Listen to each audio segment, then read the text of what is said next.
अस्सलाम वालेकुम। मैं हूं समीर कुरैशी, खबर की असल खबर के साथ आपकी खिदमत में हाजिर हूं। आज मैं आपके सामने एक रिपोर्ट लाना चाहता हूं जो कि इस वक्त कराची में एयरपोर्ट के ऊपर बहुत बड़ा तनाज़ा चल रहा है। एक तनाज़ा कुछ रोज़ कबल से शुरू हुआ और अब तक वो तनाज़ा जारी है। वो एयरपोर्ट सिक्योरिटी फोर्स और कस्टम हुक्काम के दौरान हुआ। होता ये है कि चंद रोज़ कबल एक पैसेंजर दुबई जा रहा था कि उसे एयरपोर्ट सिक्योरिटी फोर्स के अमले ने रोका और उसके सामान की तलाशी लेकर उसके सामान से फ्रोज़न सी फूड बरामद किया।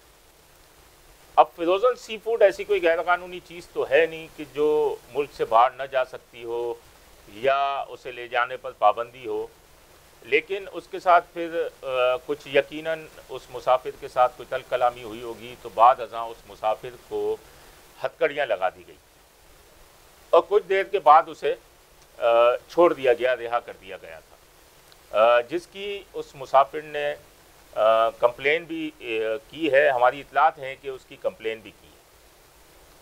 होता यह है कि जब ये सूरत हाल बनती है तो कस्टम के एक अफसर हैं राशिद मंजर, उन्होंने अपने आला हुक्काम को तमाम इस सूरत हाल से तहरीरी तौर पर आगाह किया कि ASF इस तरीके से मुसाफिरों के साथ ये रवैया रख रही है और बाद में हमेशा कस्टम ही जो है वो बदनाम होती है। ये तमाम चीज़ें भेजने के बाद और अचानक ये वीडियो भी जो है वो वायरल हो गई, जो मुसाफिर को हथकड़ियाँ लगाई जा रही थी।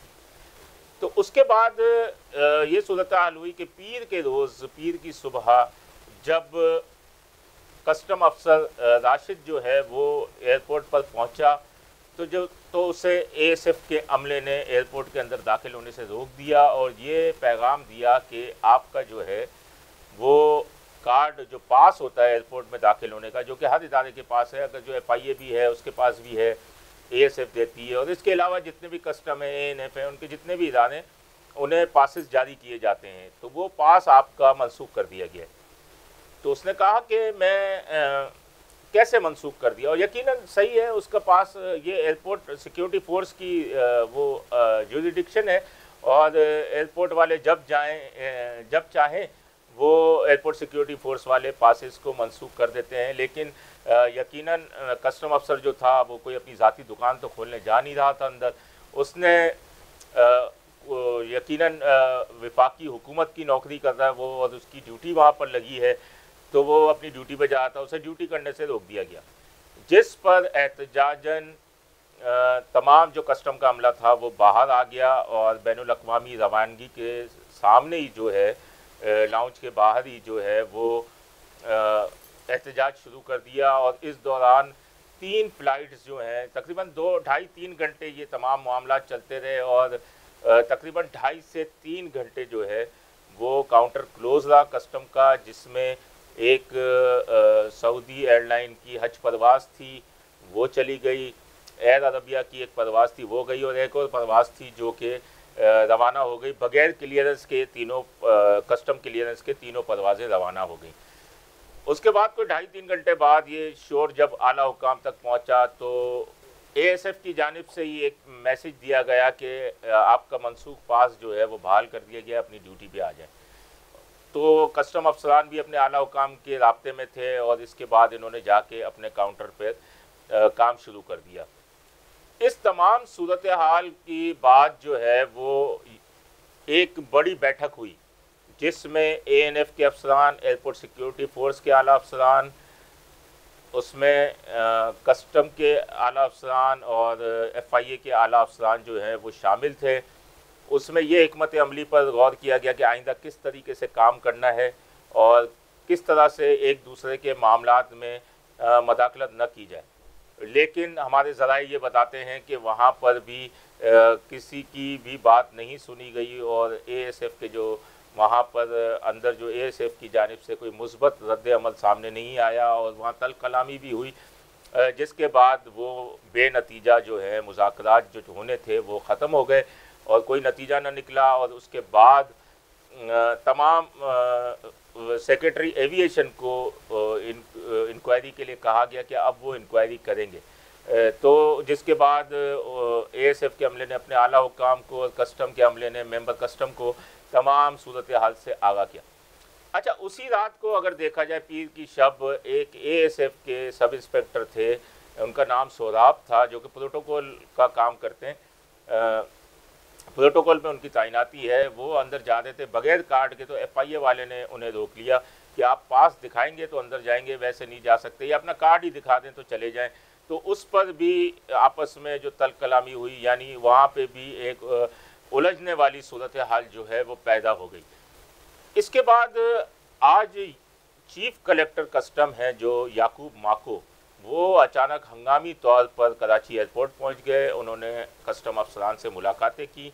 उस मुलाकात में भी कस्टम अफसरान ने शिकायतों के अंबार लगा दिए कि किस तरीके से इदारे उनके इदारे के में मदाखलत करते हैं और किस तरीके से ये वाक़या तमाम पेश आया। उन्होंने डिपार्चर लाउंज का दौरा भी किया। उन्होंने यकीन दहानी कराई कि इस मामले की ऊपर तहकीकात हो रही हैं, आप अपना काम खुश असलूबी से करें और किसी भी दबाव में ना आएँ और अपना काम करें।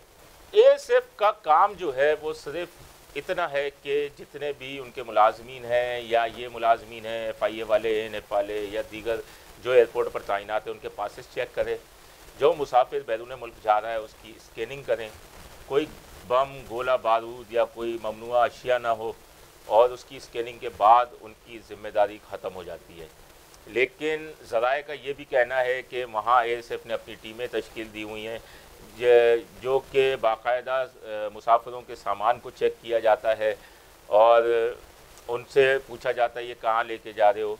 एक मुसाफिर अगर यहाँ से एक मिसाल के तौर पर सी फूड ही लेके जा रहा है तो उसने एयरलाइन का टिकट लिया हुआ है। सी फूड अगर ज़्यादा तादाद में है तो वो यकीनन वज़न की मद में ज़ायद अदायगी करेगा। उसके बाद वो मुल्क से बाहर जाएगा, जब मुल्क से वापस आएगा तो उसके पास जो भी चीज़ हो, ड्यूटी वाला आइटम हो तो ड्यूटी पे करेगा, इससे ज़र मुबादला आएगा। टिकट वो दे चुका है। तो एक मुसाफिर को इस तरीके से रोक के हिरासा करना ये बनता नहीं है। और जो कस्टम का अमला है उसका हमेशा ये कहना होता है कि एएसएफ जो है वो कस्टम एक्ट में जो है मदाखलत करती है, जबकि हम एएसएफ के एक्ट में मदाखलत नहीं करते। अब एफआईए से एक मुसाफिर अगर इमिग्रेशन क्लियर करा के अंदर पहुंच जाता है तो उसे रोक कर भी पासपोर्ट चेक किया जाता है कि जनाब पासपोर्ट, अगर 2 नंबर उसका वीज़ा होता या कुछ होता तो एफआईए पहले ही रोक लेती उन्हें। तो इस तरीके से इदारों में उलझाव की सूरत हाल पैदा हो रही है। और इस तरीके से अब जो कस्टम की जिम्मेदारी है कि अंदर जब मुसाफिर आता है तो उसका सामान चेक किया जाता है कि कोई ड्यूटी वाली चीज़ तो नहीं है या कोई और चीज़ तो नहीं है। इसी तरह एएनएफ की जिम्मेदारी है मुनशियात चेक करना। आगे अगर जाएं तो एफआईए की जिम्मेदारी है कि आपका वीज़ा असली है और कोई 2 नंबर पासपोर्ट पे तो नहीं जा रहे। ये तमाम इदारों की अपनी अपनी जिम्मेदारियाँ वहाँ पर मुख्तस हैं। अब एक इदारा दूसरे इदारे में अगर इस तरीके से देखा जाए तो कई बार ऐसा हुआ है कि स्कैनिंग के दौरान मुसाफिर निकल गया है, वह कस्टम के काउंटर पर मुनशियात पकड़ी गई है, तो वहाँ क्यों नहीं पकड़ी गई, ये भी एक सवाल है। कई दफ़ा ऐसा हुआ है कस्टम ने ही पकड़ी, एएनएफ के काउंटर से वो निकल गया। तो यानी कहीं ना कहीं कोई ना कोई आपस के अंदर ऐसा मसला होता है कि वो वहाँ से क्रॉस कर गया लेकिन कस्टम ने पकड़ लिया, कस्टम से क्रॉस किया तो एएनएफ ने पकड़ा, या एएनएफ से भी क्रॉस किया तो कस्टम ने पकड़ा।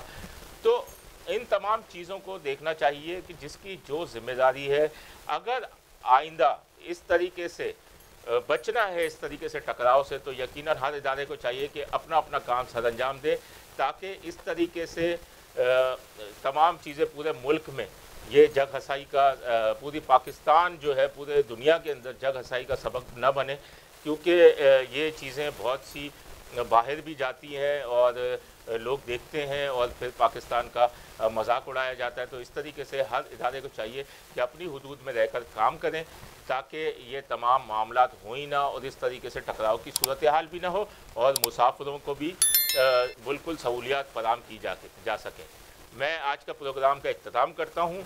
हमारे चैनल को लाइक और सब्सक्राइब करें। आपसे इजाज़त चाहता हूँ। अल्लाह हाफ़िज़। C110 न्यूज, खबर की असल खबर।